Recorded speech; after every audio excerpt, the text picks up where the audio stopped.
Dear student, আজকে আমি Ray Martin প্রশ্নবিচিত্রের volume 2 থেকে জিওগ্রাফির প্রথম পেজটি তোমাদের কমপ্লিট করে দেব।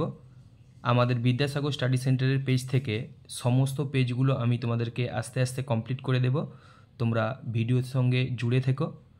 আশা করছি তোমাদের অনেক কাজে লাগবে এবং ভবিষ্যতে এই পেজগুলো যদি কমপ্লিট করতে পারো তাহলে দেখবে মাধ্যমিকে তোমাদের ভূগোলে খুব ভালো রেজাল্ট হবে।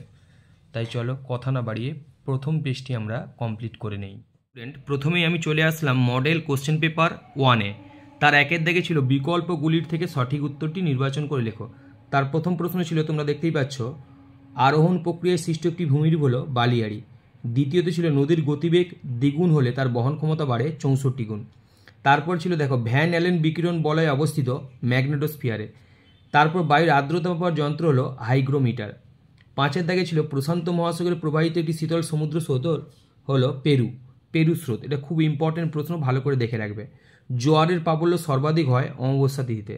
তারপরে দেখো রয়েছে 7-এর দাগে যানবাহনের কার্বন কণা নির্গমন রোধের জন্য ব্যবহার করা হয় স্ক্রাবার। এরপর রয়েছে দেখো প্রদত্ত কোন রাজ্য ভেঙে তেলেঙ্গানা গঠিত হয়? অন্ধ্রপ্রদেশ। তারপরে রয়েছে দেখো সিয়াচেন হিমবাহটি হলো কারাকোরাম হিমালয়ে অবস্থিত, কারাকোরাম পর্বতে অবস্থিত। তারপর দেখো গোদাবরী ও কৃষ্ণা নদীর বদ্বীপের মাঝে অবস্থিত হ্রদের নাম কোলেরু হ্রদ। তারপরে বাণিজ্যিকভাবে ফল উৎপাদনকে বলা হয় পোমাম কালচার।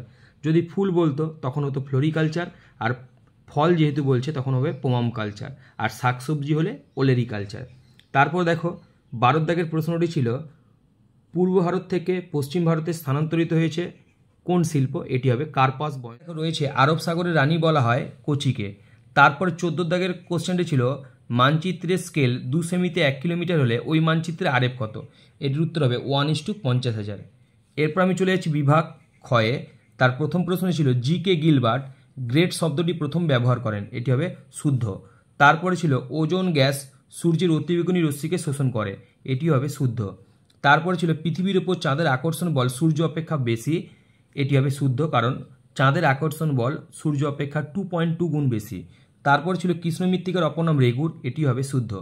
তারপর ছিল দেখো জনঘনত্ব কোনো দেশের মোট জনসংখ্যা সম্পর্কে ধারণা লাভ করা যায়, মানে জনঘনত্ব থেকে কোনো দেশের জনসংখ্যা সম্পর্কে ধারণা পাওয়া যায়। এটি হবে অশুদ্ধ।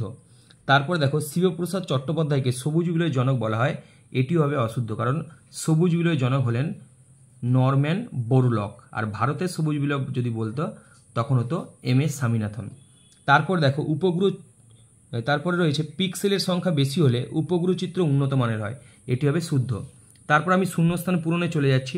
দেখো প্রথম প্রশ্ন ছিল, নদীতে নিক পয়েন্টে থাকলে তখন ড্যাশ গড়ে ওঠে। এটি হবে জলপ্রপাত। তারপর রয়েছে দেখো বায়ুমণ্ডলের গ্যাসীয় পদার্থের মধ্যে ড্যাশ গ্যাস সবচেয়ে বেশি থাকে। এটি হবে নাইট্রোজেন। তারপর ড্যাশ বায়ু প্রবাহের পথে সাধারণত মহাদেশগুলির পশ্চিম দিকে মরুভূমির সৃষ্টি হয়েছে।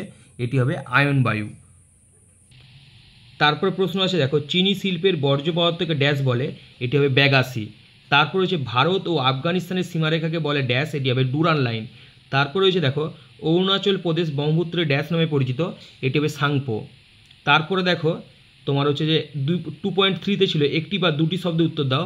তার প্রথম প্রশ্ন ছিল, পুঞ্জিত ক্ষয়ের ক্ষেত্রে কোন প্রাকৃতিক শক্তি সর্বাধিক ভূমিকা পালন করে? এটি হবে অভিকর্ষজ শক্তি।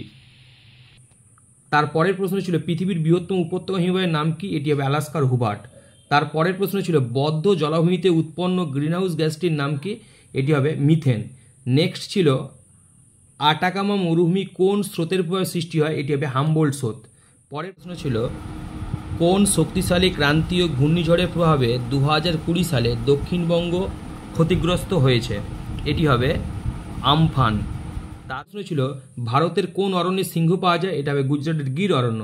তারপরে ছিল দেখো টিস্কো কারখানাটি কোন নদীর সংযোগস্থলে গড়ে উঠেছে?